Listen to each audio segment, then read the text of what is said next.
पहला चैप्टर है आपका प्रबंध की प्रकृति एवं महत्व। तो आज हम इसकी एक्सरसाइज 1.1 को समझेंगे। प्रबंध एक परिचय, ये आपका एक्सरसाइज 1.1 है। सबसे पहले प्रबंध की परिभाषा जान लेते हैं।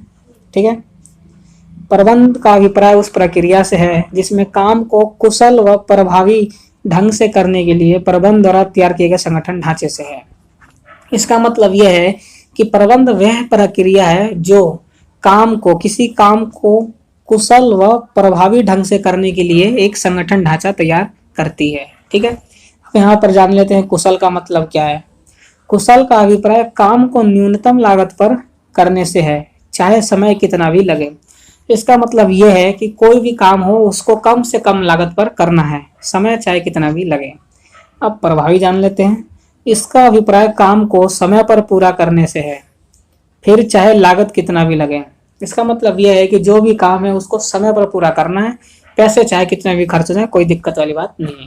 तो यहाँ पर कुशल और प्रभावी दोनों एक दूसरे के अपोजिट है। आप देख सकते हैं, जैसे कि कुशल में बोला है कि काम को न्यूनतम लागत पर करना है, समय चाहे कितना भी लगे, और प्रभावी को काम को समय पर पूरा करना है, लागत चाहे कितनी भी आ जाए। ठीक है, तो ये दोनों एक दूसरे के अपोजिट है।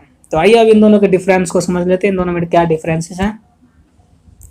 प्रभावपूर्णता और कुशलता, दोनों का अर्थ तो मैं आपको पीछे बता चुका हूँ। प्रभावपूर्णता का अभिप्राय काम को समय पर पूरा करने से है, लागत कितना भी आए, और कुशलता का अभिप्राय काम को न्यूनतम लागत पर पूरा करने से है, चाहे समय कितना भी लगे। अब इन दोनों को उद्देश्य देख लेते हैं, क्या उद्देश्य है इनके।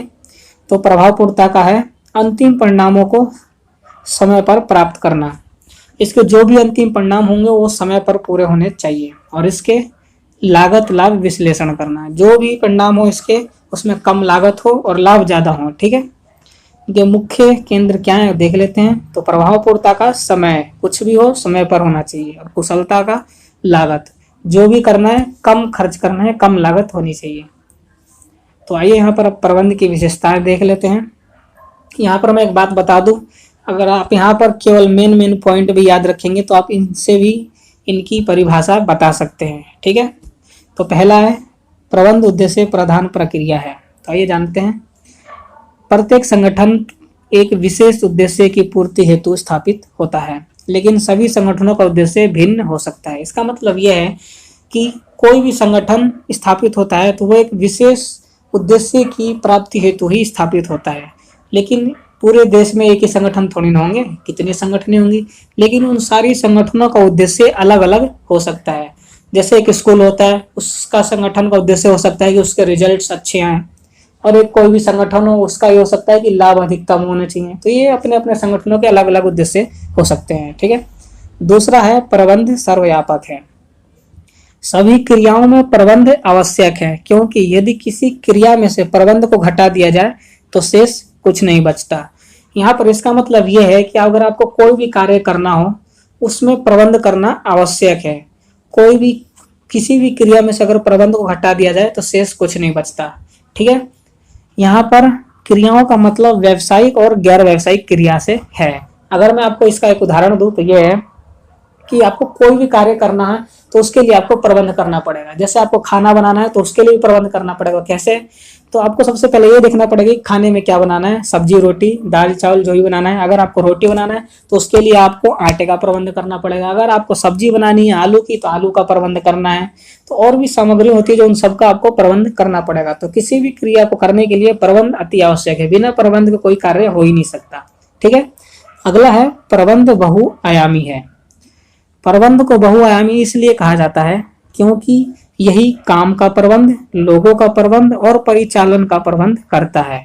ठीक है, यहाँ पर परिचालन का अभिप्राय क्रय विक्रय और उत्पादन आदि से। ये क्रय विक्रय और उत्पादन ये अलग अलग विभाग होते हैं जिन्हें यहाँ पर परिचालन के नाम से कहा गया है, बताया गया है। ठीक है, तो बहुआयामी इसलिए कहा जाता है प्रबंध को क्योंकि प्रबंध काम का भी प्रबंध करता है, लोगों का भी प्रबंध करता है और विभागों का भी प्रबंध करता है, जिसे यहाँ पर परिचालन कहा गया है।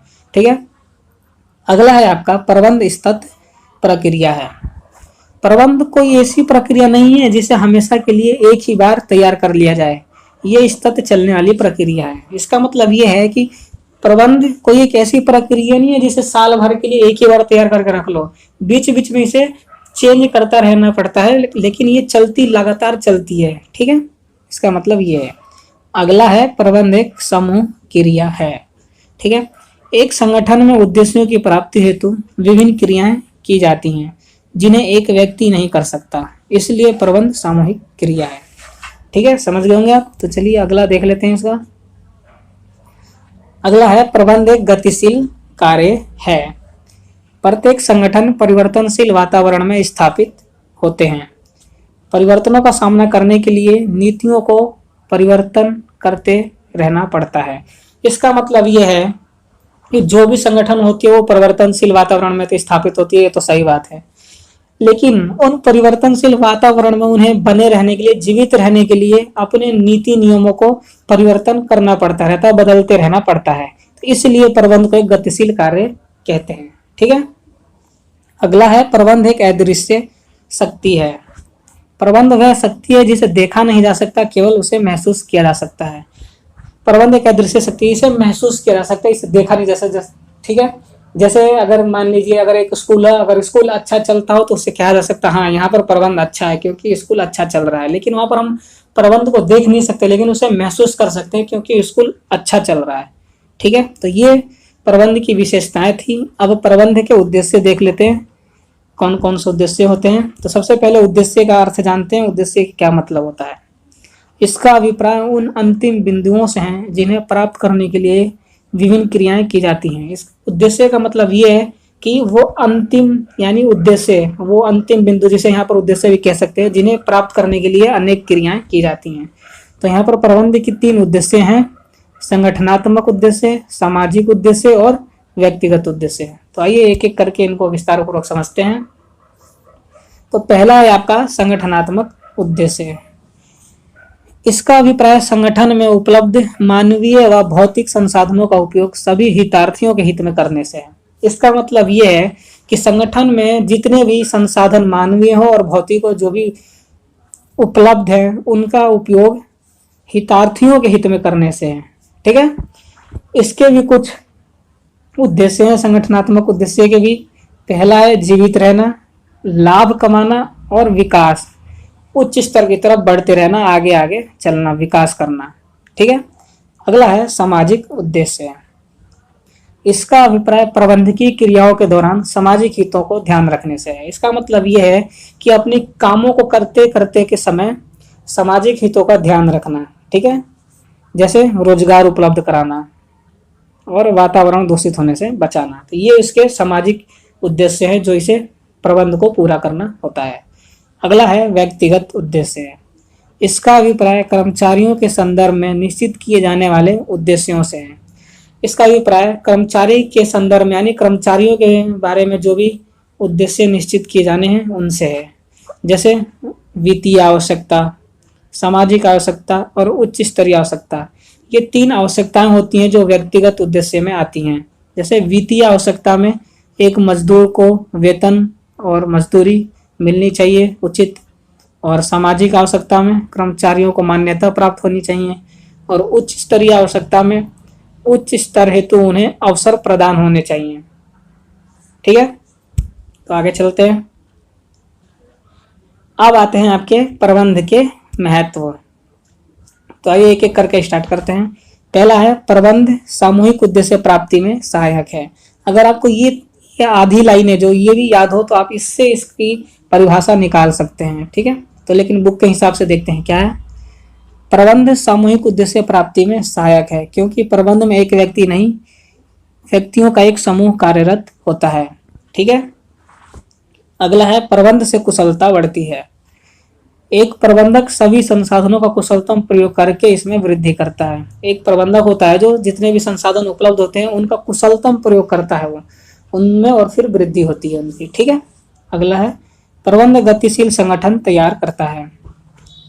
प्रत्येक संगठन परिवर्तनशील वातावरण में स्थापित होते हैं, ये तो आपको पता ही है, पीछे बता चुका हूँ। परिवर्तनों का सामना करने के लिए अनेक परिवर्तन करते रहना पड़ता है, इसलिए प्रबंध एक गतिशील संगठन तैयार करता है। ठीक है, अगला है प्रबंध व्यक्तिगत उद्देश्य प्राप्ति में सहायक है। अब व्यक्तिगत उद्देश्य तो मैंने आपको पीछे बताए थे, कर्मचारियों के मजदूरी, वेतन, अवसर प्रदान होने चाहिए, वही है यहाँ पर। प्रत्येक कर्मचारी उचित पारिश्रमिक, लाभ, भागीदारी आदि प्राप्त करना चाहते हैं। ठीक है, अगला है प्रबंध समाज के विकास में सहायक है। एक पीछे उद्देश्य ये भी था, सामाजिक उद्देश्य, सेम वही है ये। प्रबंध के कुछ सामाजिक उत्तरदायित्व होते हैं जिन्हें सामाजिक उद्देश्य भी कहते हैं। ठीक है, तो आज के लिए दोस्तों बस इतना ही है। आज मैंने आपका एक्सरसाइज 1.1 कराया। अगली वीडियो में एक्सरसाइज 1.2 लेकर आऊंगा और ऐसी एक एक एक्सरसाइज करके करवाऊंगा, क्योंकि अगर पूरी एक चैप्टर में आपके एक चैप्टर के सारे एक्सरसाइज एक साथ ही करूँ तो वीडियो बहुत बड़ी हो जाएगी और उतना संभव नहीं है। ठीक है, तो मैं आपके लिए एक एक एक्सरसाइज करके लेता आऊंगा। ऐसे ही छोटी छोटी वीडियो आएंगी और उसमें आप एक एक एक्सरसाइज करके अच्छे से समझ भी पाएंगे। अगर आपको वीडियो अच्छी लगी हो तो यार सब्सक्राइब करना, कमेंट करके जरूर बताना वीडियो अच्छी है नहीं है, समझ पा रहे हो नहीं समझ पा रहे हो, ताकि मैं आगे से और अच्छे से समझाने की कोशिश कर सकूं। और अगर आपका कोई दोस्त है जो व्यावसायिक अध्ययन यानी बिजनेस स्टडी हिंदी में पढ़ना चाहता है तो उसके साथ शेयर जरूर करें, उसकी प्रॉब्लम को सॉल्व करें। और अंत में यार एक लाइक तो बनता है, इतनी मेहनत लगी है, अच्छे से समझ में आया है आपको तो एक लाइक जरूर करें। तो अगले चैप्टर के साथ अगली वीडियो में मिलता हूँ, तब तक के लिए गुड बाय।